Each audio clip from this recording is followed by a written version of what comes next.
사도신경으로 우리의 신앙을 고백합니다. 나는 전능하신 아버지 하나님 천지의 창조주를 믿습니다.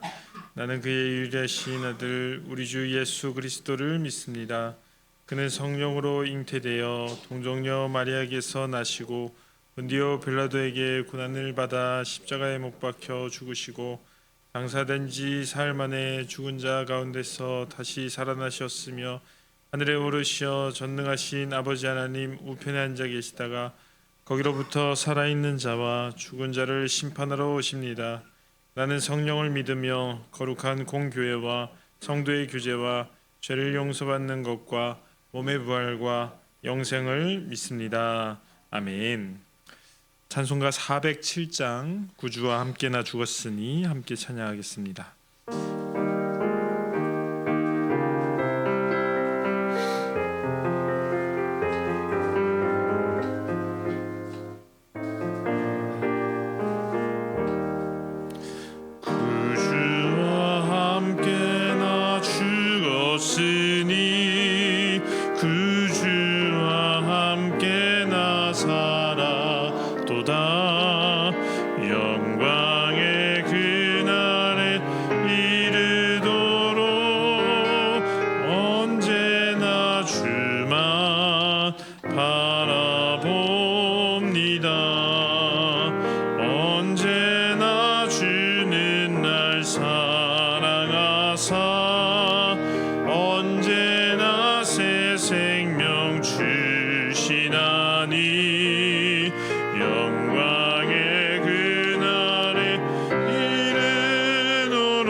아멘.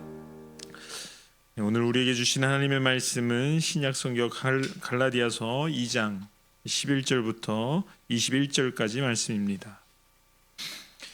갈라디아서 2장 11절부터 21절까지 말씀입니다. 우리 갈라디아서 2장 11절, 11절부터 21절까지의 말씀을 한 절씩 교독하신 후에 마지막 절은 합독하겠습니다. 게바가 안디옥에 이르렀을 때에 책망받을 일이 있기로 내가 그를 대면하여 책망하였노라. 야고보에게서 온 어떤 이들이 이르기 전에 게바가 이방인과 함께 먹다가 그들이 오매 그가 할례자들을 두려워하여 떠나 물러가매 남은 유대인들도 그와 같이 외식함으로 바나바도 그들의 외식에 유혹되었느니라.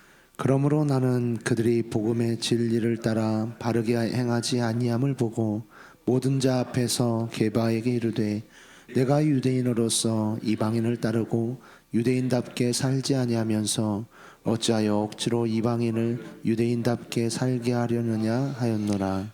우리는 본래 유대인이요 이방 죄인이 아니로되 사람이 의롭게 되는 것은 율법의 행위로 말미암음이 아니요 오직 예수 그리스도를 믿음으로 말미암는 줄 알므로 우리도 그리스도 예수를 믿나니 이는 우리가 율법의 행위로서가 아니고 그리스도를 믿음으로써 의롭다함을 얻으려 함이라. 율법의 행위로서는 의롭다함을 얻을 육체가 없느니라. 만일 우리가 그리스도 안에서 의롭게 되려 하다가 죄인으로 드러나면 그리스도께서 죄를 짓게 하는 자냐? 결코 그럴 수 없느니라.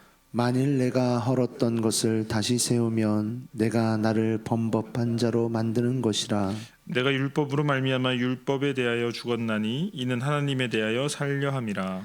내가 그리스도와 함께 십자가에 못 박혔나니 그런즉 이제는 내가 사는 것이 아니요 오직 내 안에 그리스도께서 사시는 것이라. 이제 내가 육체 가운데 사는 것은 나를 사랑하사 나를 위하여 자기 자신을 버리신 하나님의 아들을 믿는 믿음 안에서 사는 것이라. 함께 읽겠습니다. 내가 하나님의 은혜를 패하지 아니하노니 만일 의롭게 되는 것이 율법으로 말미암으면 그리스도께서 헛되이 죽으셨느니라. 아멘. 기도하겠습니다. 하나님 감사합니다. 오늘도 하루의 시작을 주님께 나와 예배함으로 또 말씀과 함께 시작하게 하여 주심을 감사합니다. 하나님 이 말씀을 통해서 우리에게 힘 주시고 능력 주시고 또 주님 살아갈 수 있는 용기를 더하여 주시어서 하나님 우리가 정말로 믿음으로 살아가는 하루가 되게 하여 주시옵소서. 오늘 특별히 귀한 예물들을 올려드렸습니다. 이 예물들을 통해서 주님 영광 받아 주시며 하나님의 귀한 일에 사용하여 주시옵소서. 사랑이 많으신 예수님의 이름으로 기도합니다. 아멘. 네, 오늘 본문 말씀은 베드로가 사도 바울에게 책망당하는 일로 말씀이 시작되고 있습니다. 사도 바울은 어떻게 보면 좀 숨기고 싶은 일일 수 있는 이 베드로라는 이 기독교의 리더가 책망당하는 일을 갈라디아 교회 교인들에게 편지를 쓰면서 다시 한번 이야기하고 있는 이유가 무엇인지 우리가 한번 이 말씀들을 통해서 같이 나눠보도록 하겠습니다. 먼저 11절을 보시면 이렇게 되어 있습니다. 게바가 안디옥에 이르렀을 때에 책망받을 일이 있기로 내가 그를 대면하여 책망하였노라 라고 되어 있습니다. 지금 보시면 누가 누구를 책망하였다고 나와 있습니까? 사도 바울이 베드로를 책망하였다고 나와 있습니다. 물론 이 베드로가 책망당하는 일은 우리에게 익숙한 일입니다. 왜냐하면 복음서에 보면 숱하게 나오는 이야기가 무엇입니까?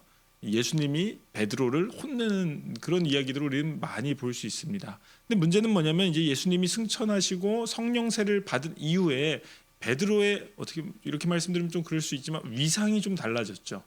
그 예수님과 함께 있을 땐 조금 부족함도 많고 연약함도 많고 좀 혈기도 많은 그런 사람이었다면 성령 세례를 받고 난 이후에는 어떻게 보면 이 기독교를 대표하는 인물로 올라가 있었습니다.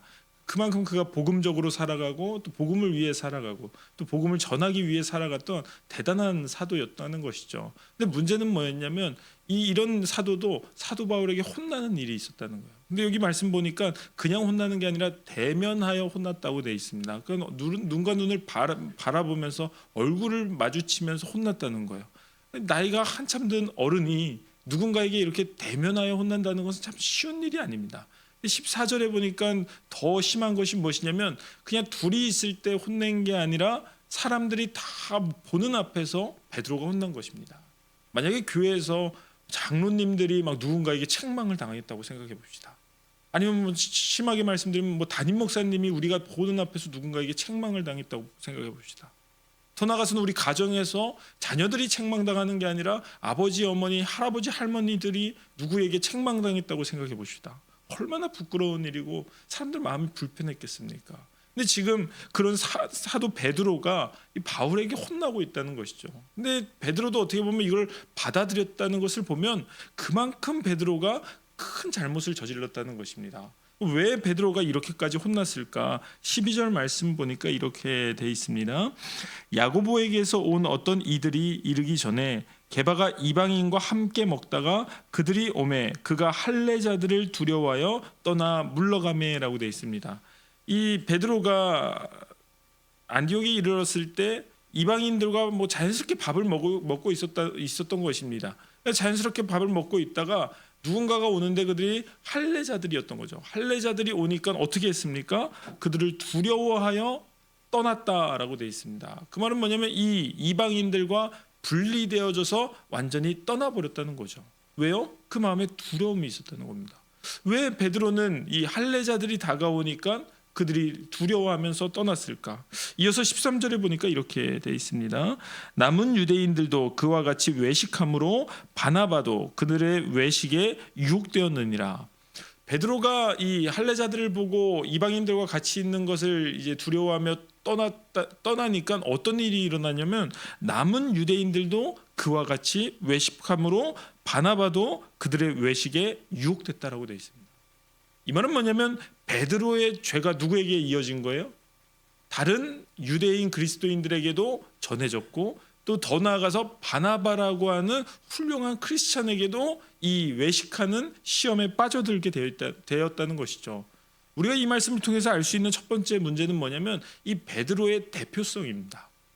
그러니까 베드로의 대표성은 뭐냐면 베드로가 죄를 지으니까 그 뒤에 있던 많은 성도들이 줄줄이 사탕으로 어떻게 된 거죠? 같이 죄를 지은 겁니다. 한 사람의 죄가 크리스찬을 대표하고 있는 한 사람의 죄가 다른 사람에게까지 이어진다. 우리가 참 경각심을 갖게 하는 이 말씀은 무엇이냐면 한 사람의 죄가 다른 성도들에게도 이어지고 다른 가족에게도 이어질 수 있다는 거죠. 내가 만약에 우리 가정에서 기독교인으로서 대표하고 있다면, 혹시 내가 교회에서 내가 기독교인으로서 대표하고 있다면 내 한 사람의 죄가 나에서 끝나는 것이 아니라 다른 사람에게 이어지기 때문에 이 사도 바울은 혼날 수밖에 없었습니다. 한 명만 죽으면 되는데 한 명만 죽는 게 아니라 교회 전체가 무너질 수 있기 때문에 이 교회를 너무나도 사랑했던 사도 바울은 이 문제를 그냥 덮을 수가 없는 것이었죠. 그래서 베드로를 혼내기 시작하는 것입니다. 그렇다면 베드로가 왜 이렇게 큰 죄라고 이것을 여길까? 그냥 할례자들을 보고 그냥 떠난 것뿐인데 이게 뭐가 그렇게 큰 일일까? 생각해 보면 그런 것입니다. 이 베드로가 할례자들이 왔을 때 두려워하며 떠날 수밖에 없었던 것은 그 안에 여전히 어떤 마음이 남아있냐면 그 할례자들의 개념이었던 이 예수님을 믿고 성령 세례를 받았지만 여전히 할례를 받아야만 하나님의 자녀가 된다라고 주장하는 이 할례자들, 거짓 교사들, 너희들이 이방인들이 예수님을 믿는 거 거기까지는 괜찮다. 근데 너희들도 할례를 받아야지만 우리와 같은 동등한 그런 하나님의 백성들, 하나님의 자녀가 될 수 있다라고 주장하던 할례파들 아니었겠습니까? 그러니까 베드로는 그들이 다가오는 걸 보면서 그 마음속에 어떤 마음이 있었던 거죠? 자기 역시도 이 이방인들과 밥 먹는 것이 편하지 않았다는 것입니다. 왜냐하면 그들은 뭐 예수님을 받아들이긴 했지만 여전히 할례 받지 않고 겉으로 봤을 때 보이는 모습에 하나님의 백성이 아니라고 생각할 수 있었다는 거죠. 그 마음속에는 율법적인 보여주는 모습과 행위적인 모습이 여전히 마음속에 자리 잡고 있었다는 것입니다. 그래서 뒤에 16절부터 19절까지 보면 그 내용들이 쭉 나와 있습니다. 우리 한 말씀 16절 말씀만 같이 보시면 이렇게 되어 있습니다. 사람이 의롭게 되는 것은 율법의 행위로 말미암음이 아니요 오직 예수 그리스도를 믿음으로 말미암는 줄 알므로 우리도 그리스도 예수를 믿나니 이는 우리가 율법의 행위로서가 아니고 그리스도를 믿음으로써 의롭다함을 얻으려 함이라. 율법의 행위로서는 의롭다함을 얻을 육체가 없느니라. 그러니까 지금 베드로를 책망하면서 계속 얘기하는 게 뭐냐면 율법의 행위가 아니다. 오직 믿음으로 우리는 살아나는 것이다. 너희들이 겉으로 드러난 모습이 중요한 것이 아니다. 너희 마음속에 있는 예수님을 향한 믿음이 중요한 것이다. 근데 베드로 역시도 이 사도 역할을 감당하면서 이게 계속 버리지 못한 것이 무엇이었냐? 율법적 행위, 그러니까 보여지는 모습, 거기에 자꾸만 집착하는 것입니다. 우리 역시도 이 모습을 생각하면서 다를 게 없다라고 생각합니다. 많은 그리스도인들이 신앙생활을 오래 하다 보면 사실 하나님을 떠나는 것보다 더 조심해야 될 건 뭐냐면 이 신앙의 변질입니다. 근데 신앙이 변질되는데 어떻게 변질이 되냐면 처음에는 정말 예수님의 은혜만 사모하는 거죠. 내가 이렇게 예수님께 예배할 수 있는 것, 내가 예수님을 믿을 수 있는 건 다 예수님의 은혜라고 생각합니다. 내 공로가 하나도 없다고 생각합니다. 근데 10년 신앙생활하고 20년 신앙생활하고 더 나가면 어떻게 되냐면 자꾸 행위에 집중하는 거예요. 내가 교회를 얼마나 섬겼고, 내가 교회를 위해서 얼마나 많은 일을 했고, 내가 예수님을 위해서 어떻게 살아갔고, 내가 말씀을 얼마나 잘 지키고 살아갔고, 이게 신앙의 첫 번째가 되는 거예요. 자꾸만 그렇게 변질되어 가는 것입니다. 그러니까 우리도 베드로와 다를 게 하나도 없다는 것이죠. 저 역시도 마찬가지입니다. 살아가다 보니까 내가 그동안 지은 죄들이 정말 많고 그것을 다 용서해 주셔서 이 자리에 있는 건데 계속 내 마음에는 어떤 마음만 있냐면 내가 잘한 것만 생각을 하는 거죠. 이 청년들이나 청소년들에게 설교할 때도 제 20대 때 제가 잘한 부분들만 얘기를 하는 겁니다. 내가 새벽 기도를 어렸을 때부터 했고 기도를 많이 했기 때문에 이 자리에 마치 있는 것처럼 그렇게 여기지만 사실은 그 모든 율법적인 행위들이 나를 만든 것이 아닙니다. 무엇이 나를 만든 거죠? 예수님의 은혜.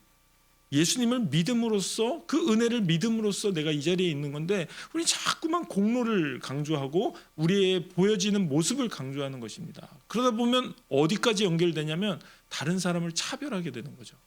그렇게 살지 않는 행위적으로 잘못된 사람들, 모습적으로 잘못된 사람들을 정죄하고 판단하는 것입니다. 지금 베드로가 바로 그런 모습을 보이고 있는 것입니다. 이게 바로 바리새인들의 외식하는 모습이었고 유대교인들의 외식하는 모습이었습니다. 사람들을 어떻게 하는 거죠? 눈에 보이는 걸로 판단하는 거죠. 눈에 보이는 걸로 정죄하는 거. 그게 우리 마음속에 어떤 것이 있기 때문입니까? 율법적 행위 중심의 신앙이 여전히 남아있는 것입니다. 어떻게 우리가 이 땅을 살아가면서 많은 사람들의 죄악된 모습을 보면서 우리가 어떻게 그들을 판단할 수 있을까? 우리가 어떻게 그들을 정죄할 수 있습니까? 그들의 모습이 우리의 모습이었는데 우리도 그들만큼 그들 못지않는 죄인이었는데 우리가 살아날 수 있는 이유는 무엇이었습니까? 예수님의 은혜.